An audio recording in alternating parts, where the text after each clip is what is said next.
Halo, selamat pagi. Pagi. Kembali lagi dengan Simak Sinau Emak. edisi Lanjutan. part 2. Part 2. Padahal nggak rame. Tapi kita tetap kekeh. Tapi lumayan loh yang nonton ternyata, iya. Bo, untuk 2 hari kemarin gitu. Gak tau ya sekarang ya, gue nonton kemarin lumayan lah. Alhamdulillah. Ternyata mungkin banyak yang merasa berdosa jadi orang tua narsis. Oke, kalau minggu lalu kan kita udah ngobrolin apa sih pola asuh narsistik. Ya. Hari ini kita mau nerusin akibatnya. Akibat dari pola asuh narsistik. Oke. Kalau tahun minggu lalu kita udah tahu nih apa aja sih Karakter gitu. karakter yang ini tuh pola asuh narsistik gitu. Nah, gue tanya lu deh. Apa? Ingat nggak? Ulangan nih. Pokoknya aku. Ya, betul. Jadi anak itu kepanjangan dari aku. Betul. Ya pokoknya gitulah ya. Gitu. Akibatnya apa coba? Apa? Kalau coba? anak kita kepanjangan dari kita. Gue tuh dulu pengen jadi penyanyi. Ya jadi. Sekarang cuman level di dapur. Iya. Tapi lumayan lah. Di dapur pun terbukti bagus ya. Enak gitu masakannya. Asal nggak ada yang dengerin. Oh iya. Gitu. Jadi apa nih, Bo? Akibat dari pola asuh yang aku. Oke, kita balik sedikit ya kayak kemarin yang kita obrolin karakter utama dari orang narsistik itu ya adalah aku ya, keakuannya tinggi sehingga dia selalu melihat orang tuh inferior, dia selalu merasa paling benar, dia selalu merasa paling mampu, paling tinggi. Dia juga punya karakter manipulatif kayak kita bilang kemarin, bagaimana dia kemudian mempengaruhi anaknya supaya anaknya nurut sama dia, melakukan apa yang dia mau gitu kan. Jadi bukan masalah salah dan benarnya, Iya, tapi kemauan ke akunya, pokoknya Iya. aku lebih benar. Betul ya, kayak lo bilang kan, apakah mengarah pada egoisme? Iya gitu, egoisnya tinggi lah istilahnya gitu. Termasuk juga sebenarnya kalau misalnya kita bilang orang tua itu agak sedikit over control, bukan sedikit ya, Over tuh bukan sedikit loh. Kelebihan.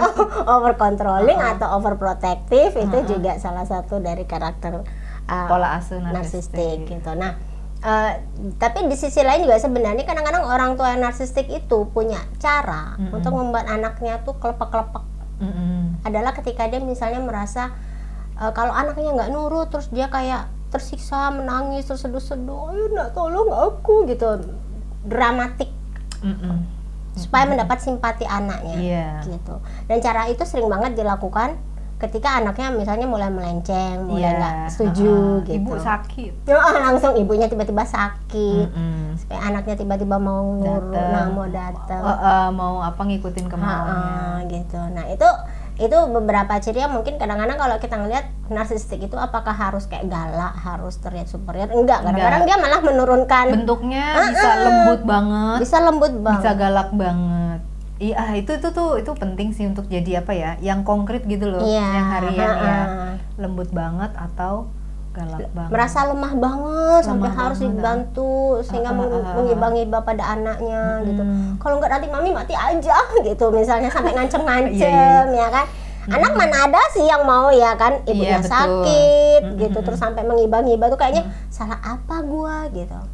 Nah, ternyata salah satu dampak dari orang tua yang seperti itu adalah anaknya selalu merasa bersalah. Guilty feelingnya besar. Jadi kalau dia tidak melakukan seperti yang orang tuanya mau, oh kayaknya gue salah nih.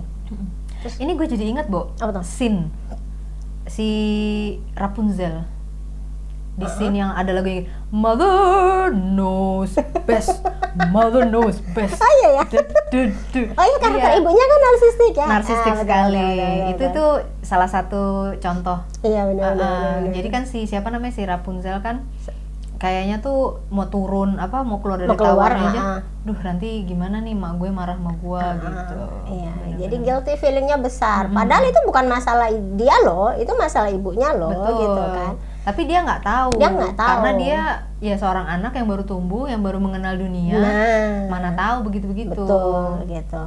Dan akhirnya anak-anak yang merasa mudah merasa bersalah dengan apapun yang dia putuskan, itu kan akhirnya tidak mampu untuk mandiri. Betul. Akhirnya ngambek untuk memutuskan. Nah, betul. Dan akhirnya juga dalam berhubungan dia juga akan bingung. Gue mau pasangan ini enggak? Gue mau pasangan ini enggak? Apa gue mau karakter yang kayak gini? Apa kayak gini? Endingnya carinya kayak apa?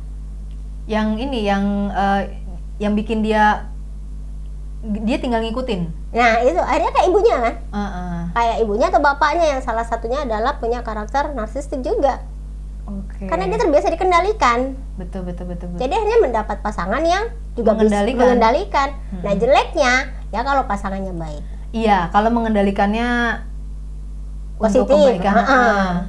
Tapi tetap aja sih Bu mengendalikan ya. Iya, kan tetap aja bener ya. Sementara kalau kita kan terbiasa yang bebas, maksudnya pasangan memberi kebebasan, jadi kita masih bisa bebas gitu loh. Kita diajak mikir. Iya, berpikirlah untuk dirimu, coba. Gitu loh. Jadi kita juga merasa dihargai sebagai person kan. Sebenarnya kalau dikendalikan kan apa yang bisa lu dapat dari diri? Jadi akal pikiran lo nggak dipakai. Akhirnya lo pasrah aja. Terkerdilkan. Bener. Akhirnya orang yang dibesarkan dengan orang tua narsistik itu cenderung merasa inferior terus. Gue nggak mampu nih, gue nggak bisa nih. Gue kalau melakukan sini nih salah nih nanti nih. Harus ada yang bantu gue nih. Sedikit nanya gitu ya. Nah itu tadi kayak seolah-olah dia tuh nggak punya. Ya itu tadi kayak lu bilang karena nggak pernah diajak berpikir, tidak pernah diajak menganalisa, berdiskusi. Akhirnya kebenaran kan milik orang tuanya tuh dulu. Betul. Akhirnya ending-endingnya semua terinternalisasi dan yang terjadi adalah ya udah deh. Jadi efeknya tuh bisa panjang kali lebar, kali tinggi malah ke dirinya sendiri. Betul. Ke orang yang berhubungan dengan dia. Nanti kalau udah membangun keluarga, anak, kalau dia tidak menyadari bahwa itu sebuah rantai yang harus diputus. Betul, sebenarnya. Dan bisa jadi nanti polanya kurang lebih sama dengan orang tuanya juga. Betul, mendidik dia dan dia hanya mendidik anaknya juga seperti itu. Tanpa disadari. Walaupun dia merasa mungkin kayaknya gue kok nggak happy ya gitu. Kan biasanya kan orang kan kok gue nggak happy ya. Jadi tapi dia nggak bisa pinpoint gitu. Iya, betul. Gue nggak happy-nya kenapa gitu. Karena walaupun misalnya kelihatannya semua baik-baik aja. Iya, betul. Karena selama ini bahagianya dia tuh ketika ada ibunya yang nolong, ketika ada ibunya yang melayani, ketika ada ibunya mengarahkan. Ketika dia sendiri, gue kok kayak orang linglung, tersesat gitu. Gue harus lewat mana nih? Lewat sini ragu-ragu. Lewat sini takut salah. Lewat sini, aduh, ntar gue dibilang apa sama orang gitu. Akhirnya dia nggak bisa memutuskan hal-hal sekecil apapun dan itu akan mempengaruhi nantinya dia. Karena dia udah ada ketakutan tersendiri, dia udah membangun ketakutan itu. Betul. Karena feedback yang dia dapat dari pola asuh orang tuanya adalah takut, iya kan? Takut salah, takut memutuskan, takut dianggap orang, gitu. Iya. Karena image yang mau dibentuk orang tuanya adalah kamu itu superior, kamu itu besar, kamu itu bagus, kamu itu indah, jangan rusak. Nggak boleh kelihatan jelek. Iya. Iya. Ya ngeri sih ya. Ngeri banget, Bo.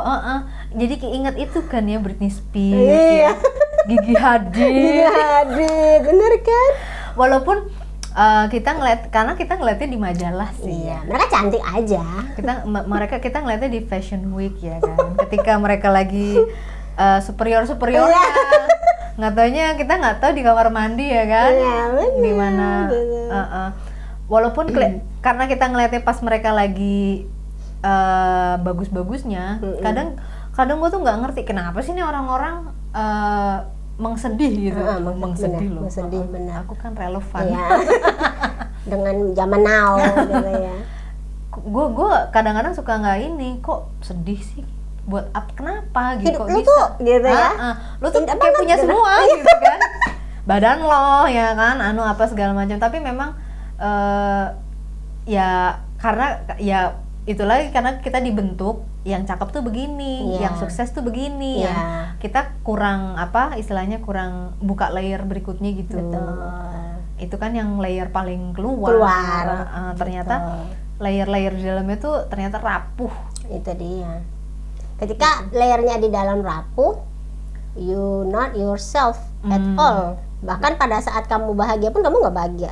Iya. Ya kan? Kadang gue juga suka bingung orang. Ya misalnya gini, gue kan suka traveling, lihat orang traveling tapi kok terus nggak bahagia gitu. Karena memang akarnya tuh Dari dalamnya dia udah nggak dalamnya belum selesai. Belum selesai. Ada yang, belum cope dengan masalahnya dia. Orang memang waktu kecil dia mungkin dibesarkan, ya itu tadi kan kayak kita bahas kemarin, waktu kecil dia dibesarkan oleh keluarga narsistik. Tapi kan sebenarnya kok dia menyadari ini gue salah nih, dia kan udah keluar tuh dari rumah, ketemu lingkungan sosial, kan salah satu yang membentuk karakter kita juga lingkungan kan. Ketika lingkungannya berbeda dengan dia merasa harusnya kok kayaknya ada salah nih sama gue. Kalau dia curhat sama ibunya, ya dia nggak akan merasa salah. Mami, ada yang salah sama gue? Nggak ada. Ya udah, ya benar. Iya kan, kalau dia, gue tuh pernah bilang kayaknya di podcast kita sebelumnya. Gue pernah dengar pemahaman itu adalah rezeki, anugerah. Jadi gue tambah meyakini itu juga. Ketika misalnya hasil pola asuh narsistik, terus dia merasa, terus masuk lingkungan, terus dia tidak sesuai dengan lingkungan sosialnya, terus dia pulang nih, curhat lah. Ternyata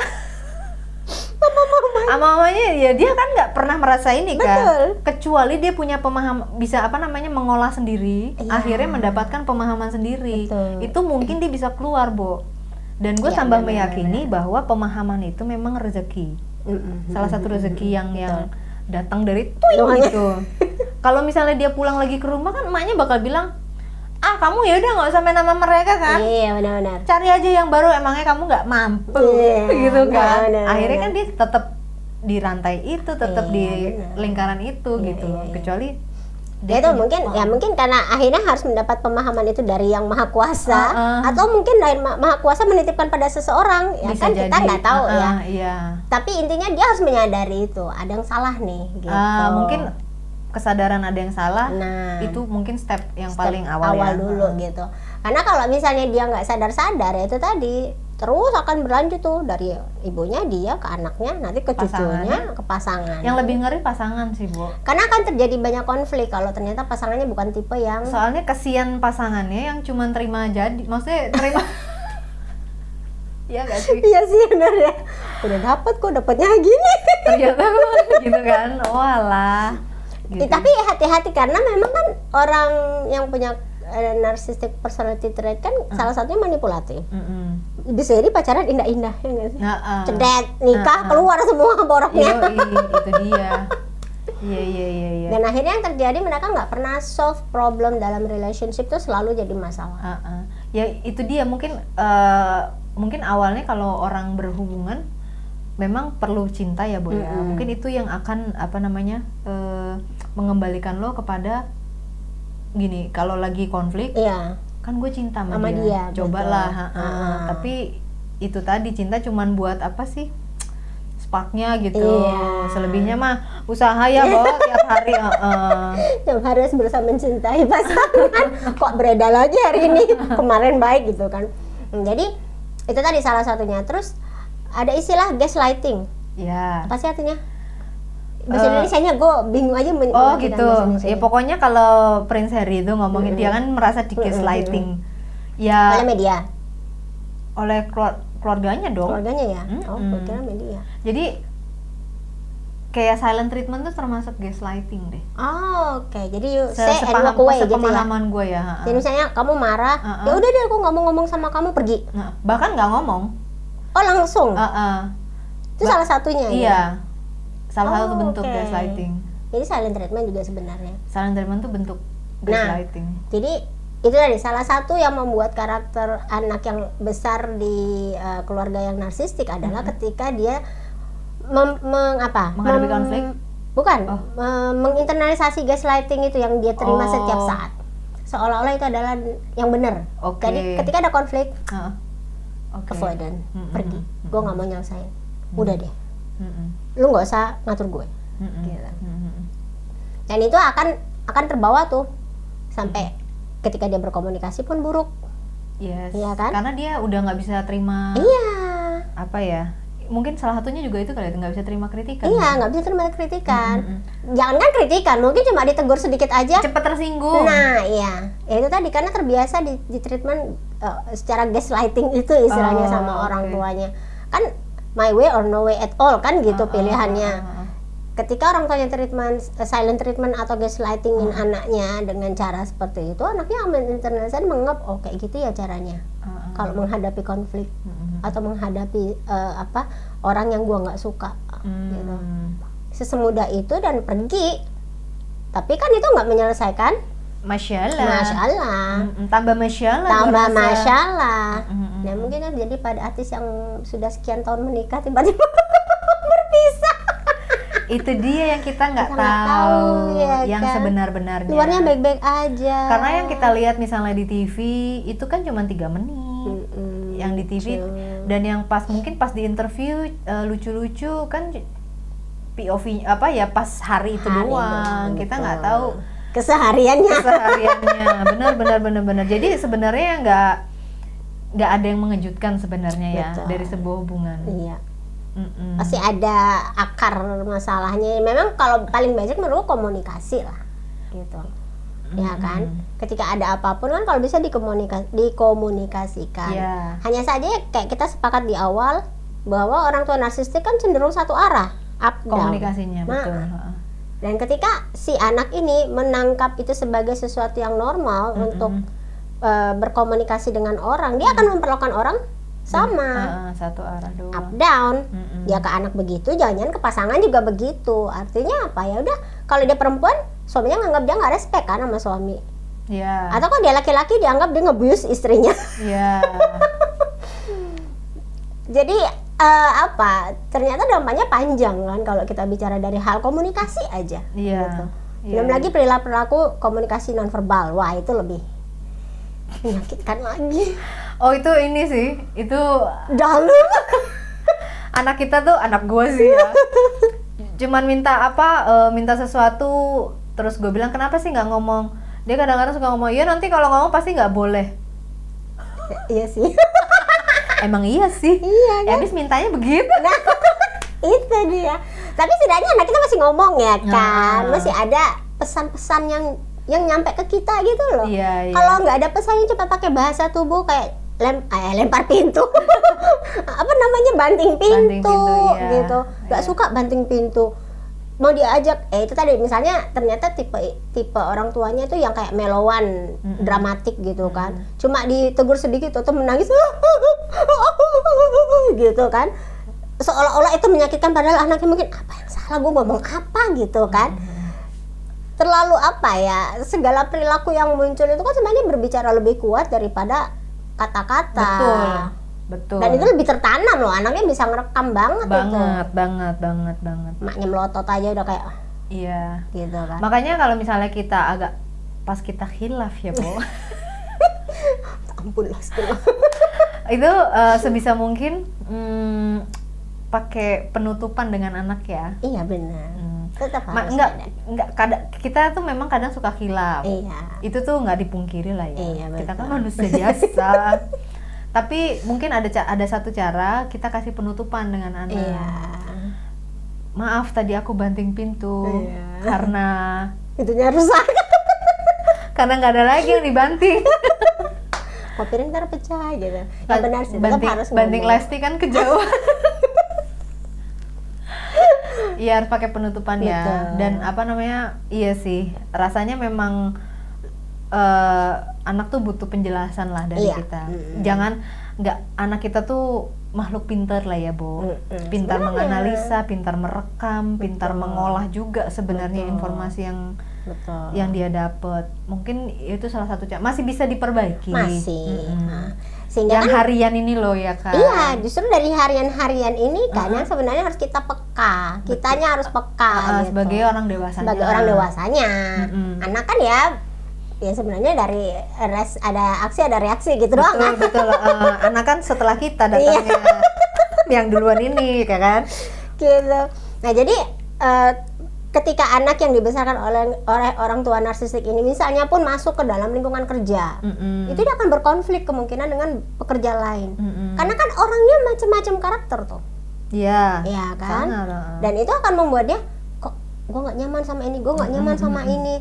Ada yang kayak gini, dia jadi sensitif, dia ditegur dia kok kayaknya gimana gitu. Akhirnya kalau menurut beberapa yang aku baca, akhirnya dia juga bermasalah dalam pekerjaan.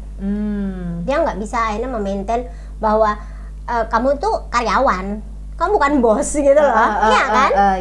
Dia kan harus tahu diri dong, baru masuk masa ya jadi bos gitu. Dia punya atasan gitu, dia juga punya kolega, dan itu kan relasi yang harus dia maintain. Dia nggak bisa ini ya, nggak bisa sadar posisi ya, nggak tahu diri. Aku mau cari kata itu susah banget ya, soalnya kayaknya jahat ngomongnya. Nggak apa-apa, Bo, nggak tahu diri ya kan. Iya. Nggak tahu posisi, nggak tahu tempat, nggak tahu waktu, mungkin.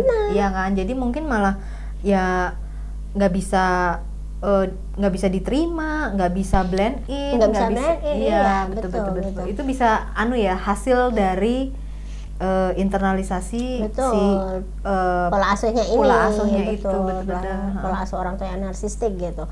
Kalau misalnya hanya satu si ibu, kalau dua-duanya bapaknya juga, aduh tuh gimana ceritanya ya, anaknya klop sih orang tuanya ya, Bo. Banget.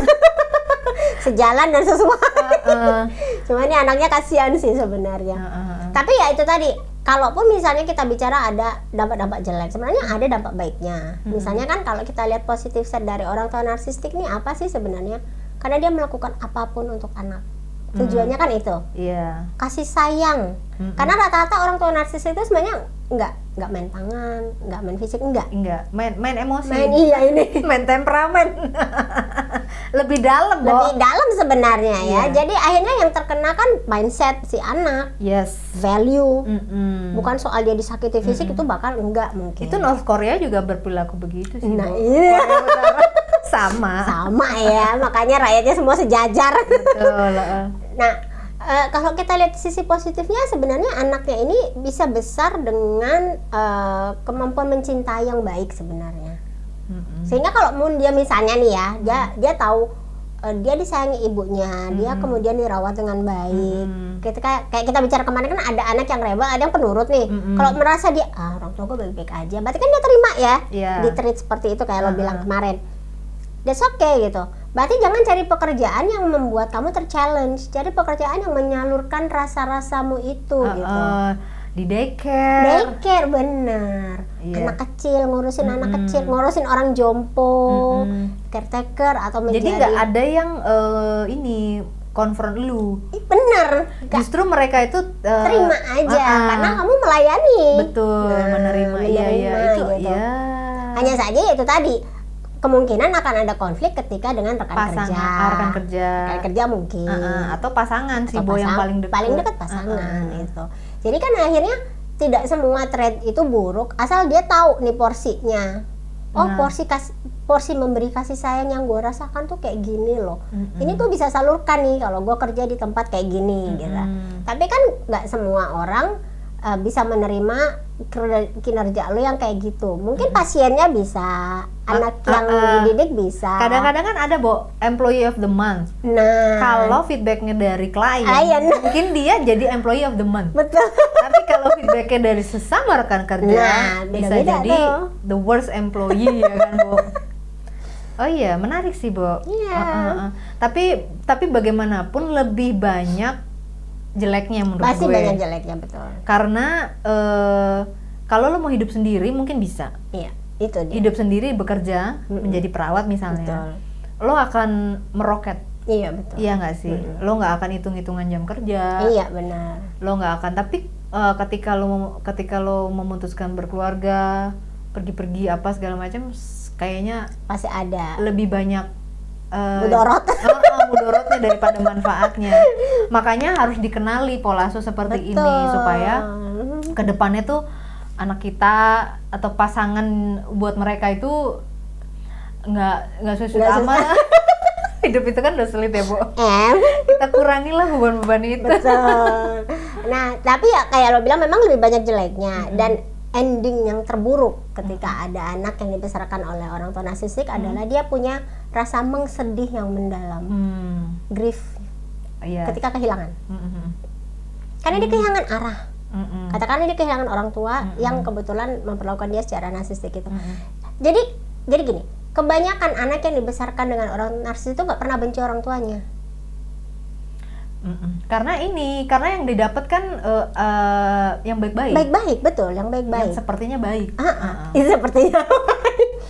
Dia nggak pernah membenci orang tuanya. Kalaupun misalnya suatu saat dia sadar, oh gue ada yang salah nih, gue konfrontasi orang tua gue, itu konfliknya bisa boom kayak bom atom, bisa rusak beneran hubungan, udah selesai. Kadang orang tuh udah, you're not mine, kamu urus hidup, bisa jadi kan. Dan anak kan takut digituin, akhirnya memilih enggak, ya kan? Tersimpanlah selama masa itu gitu.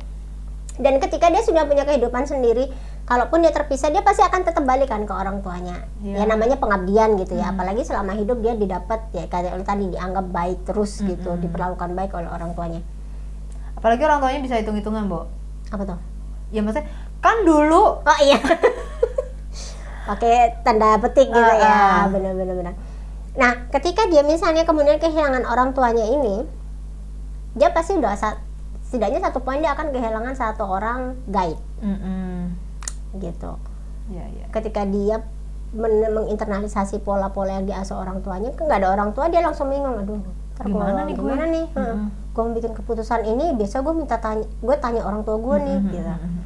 Atau misalnya dengan pasangan, ketika dia ditinggal pasangan, yang kebetulan pasangan ternyata narsistik, tapi ya karena sesuatu dan lain hal, ditinggal. Dia akhirnya juga kan terpuruk, karena dia biasa dikendalikan, biasa terima jadi, dilayani, dilindungi, tiba-tiba nggak ada, nah itu. Jadi karena dia nggak menjadi diri dia nggak tahu gue nih siapa, gue nih mau ngapain, gue butuhnya apa, gue harus melakukan apa setelah peristiwa ini, karena nggak ada yang ngasih gue petunjuk, ngasih gue arahan. Itu tadi meminta tolongnya tuh besar sehingga dia tidak bisa bergerak sendiri. Betul, iya. Relate, maksudnya ya. Bukan lu kan? Bukan, orang-orang itu gitu. Yang pernah, ya gue kenal, adalah yang begitu. Ya. Nah, berarti kan narsistik ini sama pola asuh otoriter plus minus sih. Plus minus ya. Bedanya mungkin apa, Bo? Kalau otoriter ada disiplinnya. Setidaknya anak tetap dibuat untuk mandiri dengan melakukan beberapa hal yang mungkin course-nya dia. Oke. Gitu kan. Oh, jadi beda-beda tipis lah ya. Beda-beda tipis. Hanya saja komunikasinya mungkin lebih kayak orang tua narsistik itu. Satu arah. Lakukan. Karena itu tugasmu. Kalau orang tua narsistik kan nggak bilang itu tugasmu, enggak. Lakukan. Kalau nggak bagus, mami marah. Ya kan? Okay. Kalau orang tua otoriter lakukan karena itu tugasmu, berarti kan dia menekankan tanggung jawab. Dan ketika anaknya takut karena takut bapaknya marah atau ibunya marah karena pola yang otoriter itu, kan dia akan mengerjakan semampunya. Atau ketika hasilnya jadi dan buruk, ya mungkin ada konsekuensi lah apapun itu gitu ya. Tapi aku yakin konsekuensinya tidak akan seburuk seperti orang tua narsistik. Kalau orang tua narsistik begitu anaknya hasilnya jelek, tunjuk-tunjuk, kamu tuh bodoh, itu salahmu, gitu. Karena dia merasa superior kan dia anaknya. Jadi sebenarnya kalimat-kalimat itu tuh kita sedikit banyak tuh keluar sih ya dari hari ke hari. Nah, berarti gue tuh ngebayanginnya tuh kita tuh kayak harus punya equalizer gitu loh, Bo. Iya nggak sih? Iya. Ketika misalnya kan kalau lagu jazz apanya yang lebih ini, kalau lagu metal mungkin drum sama gitarnya mungkin lebih gitulah ya. Gue juga ngerti amat sih, cuman maksudnya begitulah. Mungkin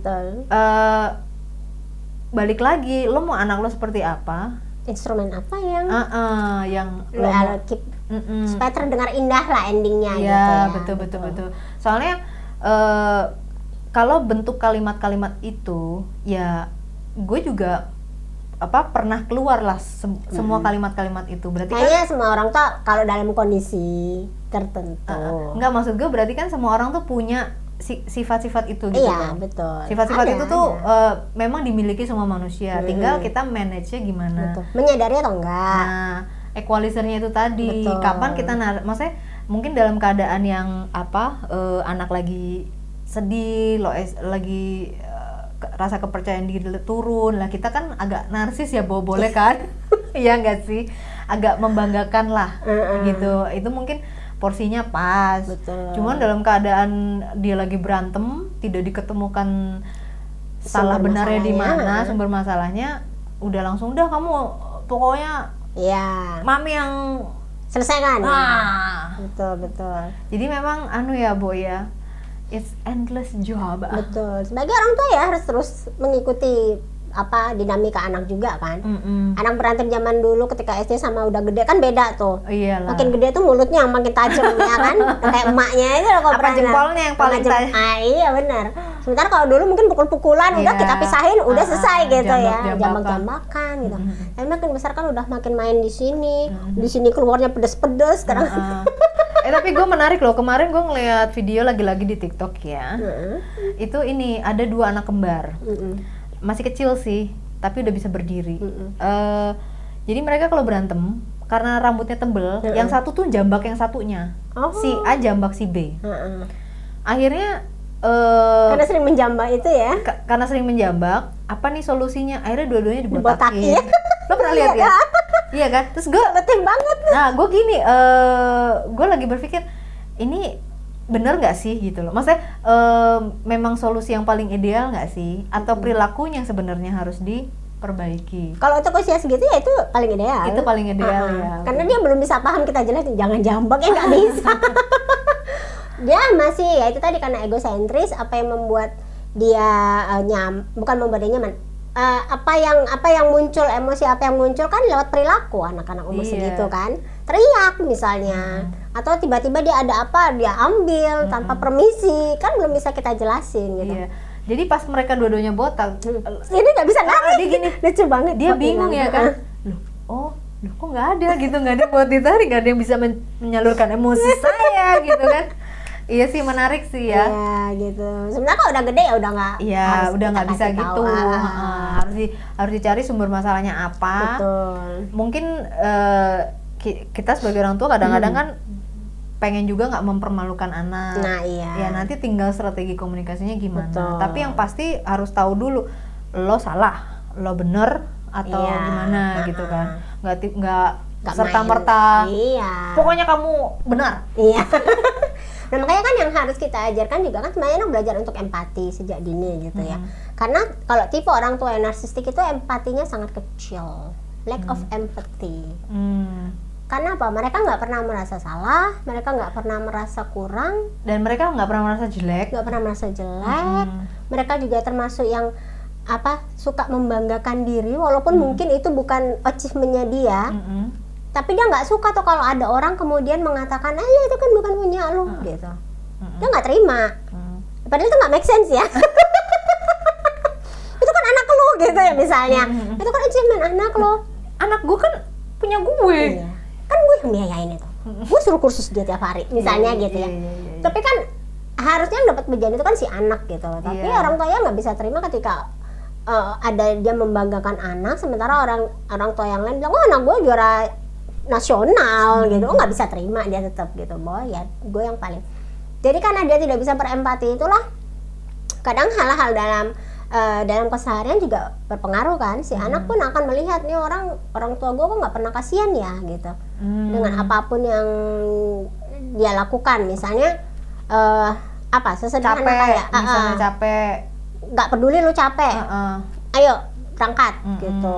Terus pakai itu bahasa kita biasanya kan, mami ini udah ngurus ini itu bla bla bla bla bla ya. Gue juga sering gitu sih. Tapi gue mau nerusin yang tadi. Aduh, gue lupa lagi. Jadi mungkin orang narsistik itu orangnya nggak slow kali ya, Bu ya? Ya termasuk nggak slow. Bisa jadi nggak slow gitu. Maksudnya udahlah, ada orang bagus dikit dia langsung panas, cari cara gitu gimana ya kan. Ya kan, orangnya nggak slow, dia biarin aja gitu, yang lagi naik biarin aja naik gitu, nggak gitu ya. Gitu. Bisa jadi bentuknya kayak apa, gue tuh seneng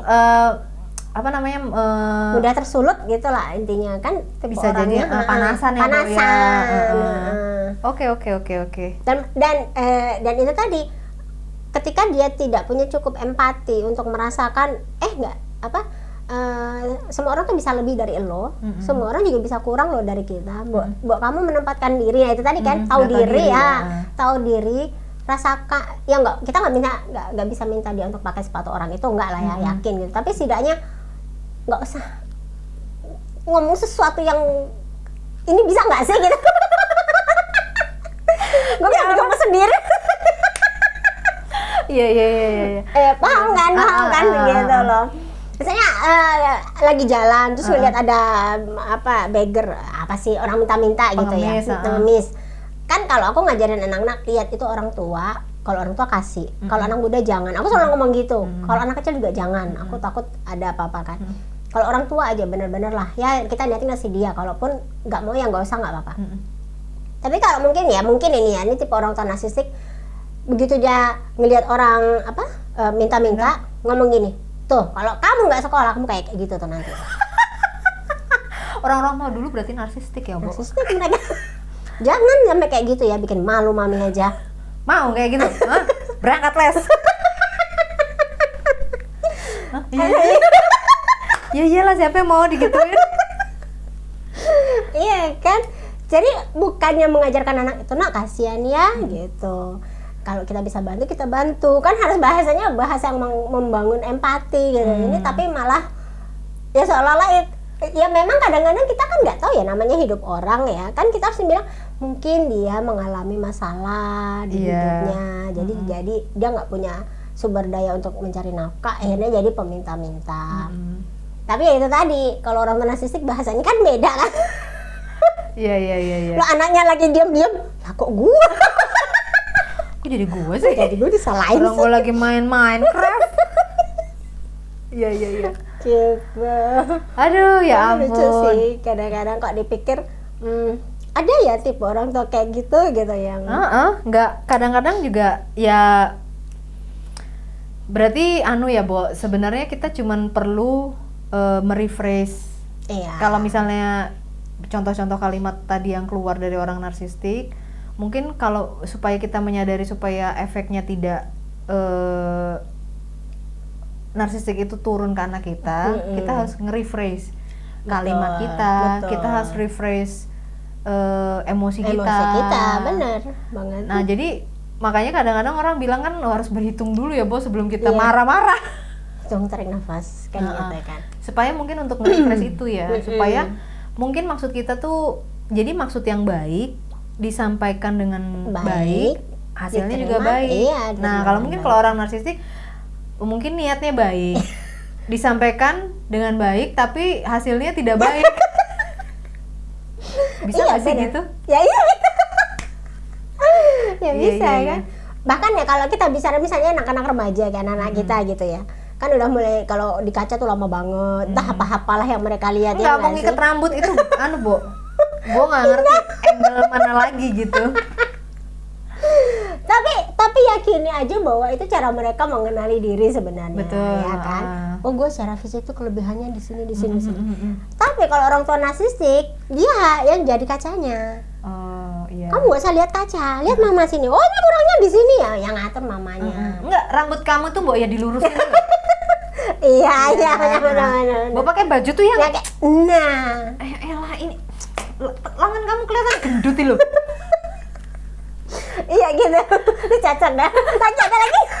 Banyak gue kalimat frasa-frasa narsistik. Iya kan? Dan itu banyak loh kita temunya di lingkungan kita tanpa kita sadari gitu ya. You know what, di dalam acara-acara lawak itu juga itu yang keluar begitu, Bo. Iya, benar-benar. Iya kan, secara kita nggak sadar gitu. Walaupun tujuannya ngelawak sih. Iya. Outputnya lucu. Iya. Cuman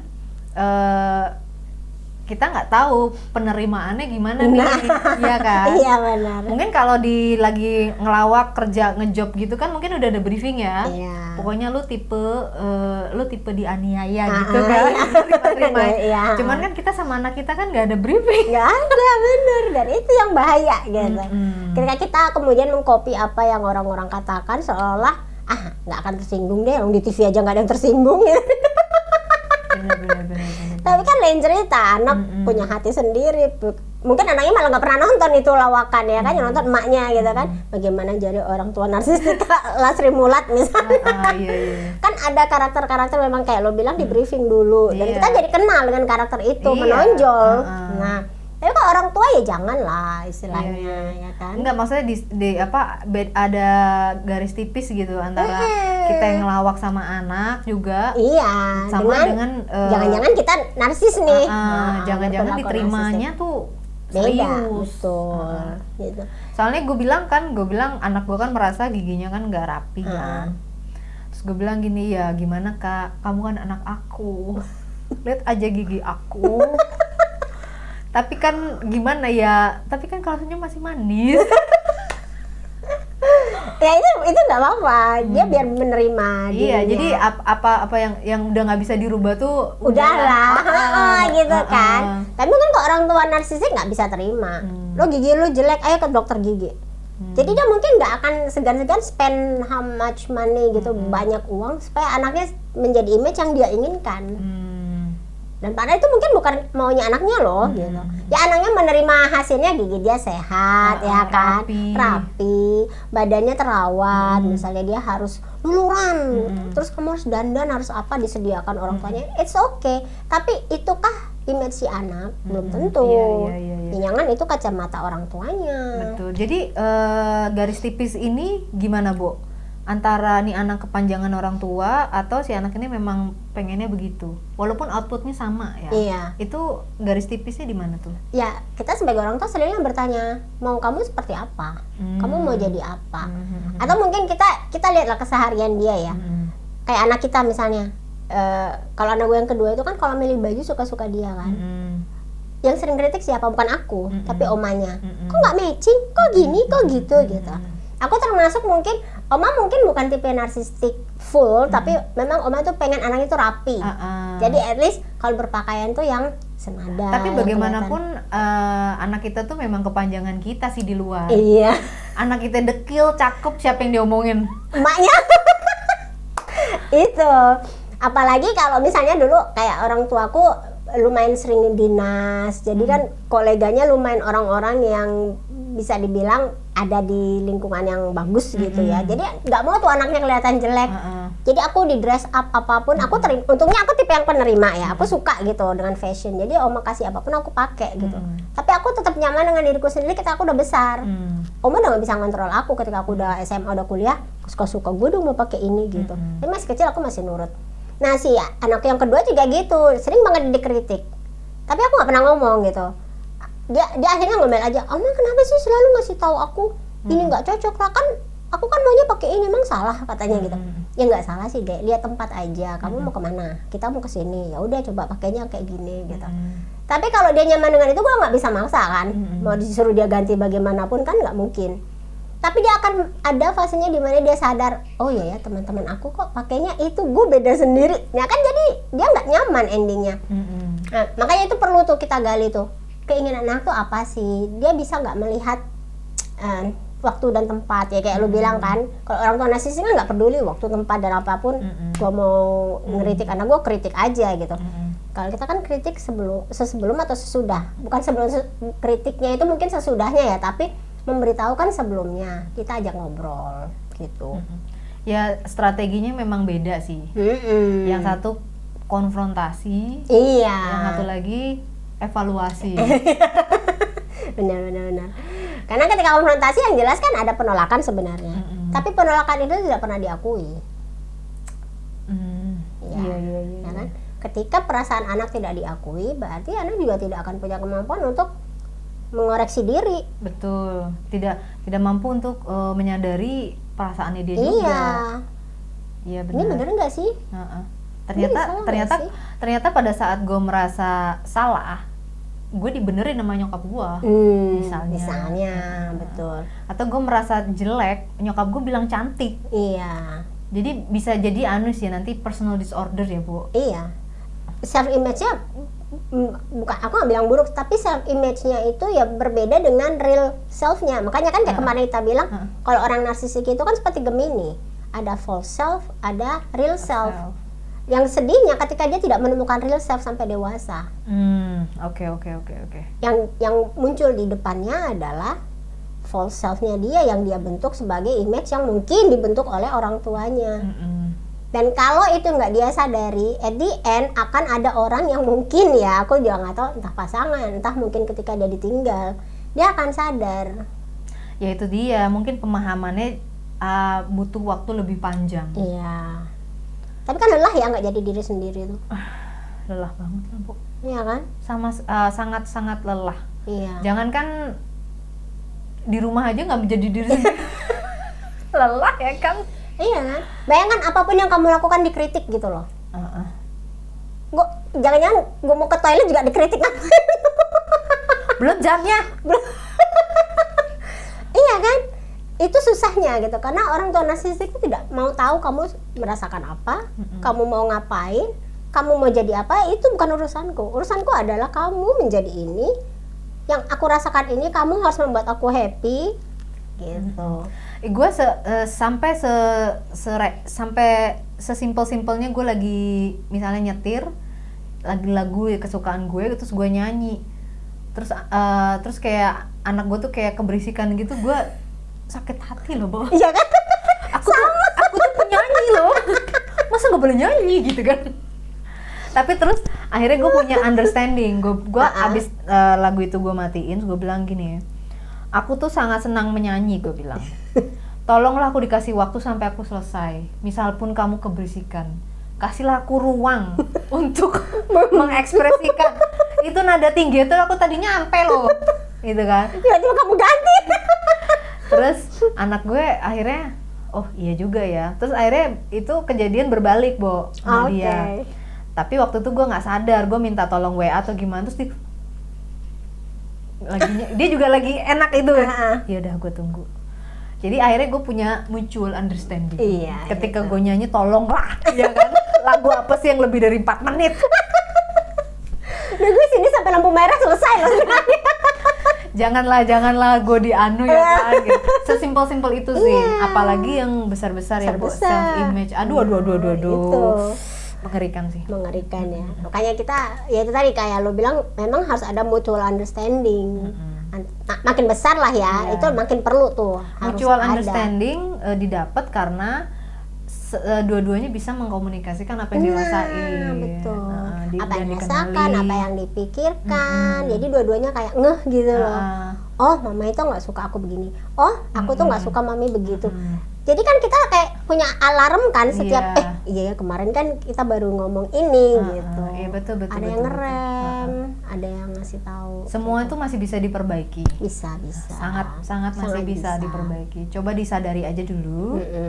Terus ya kalau misalnya nggak bisa diolah sendiri, carilah temen ya untuk bisa mengolah apa yang lo rasain, apa yang menjadi kesadaran baru. Betul. Akhirnya terus mungkin bisa jadi perilaku. Nah iya.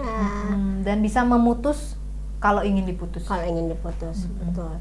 Karena yang harus juga disiapkan oleh anak-anak ini adalah mereka tidak akan selamanya hidup sama orang tuanya loh. Betul. Ya kan? Akan ada satu waktu.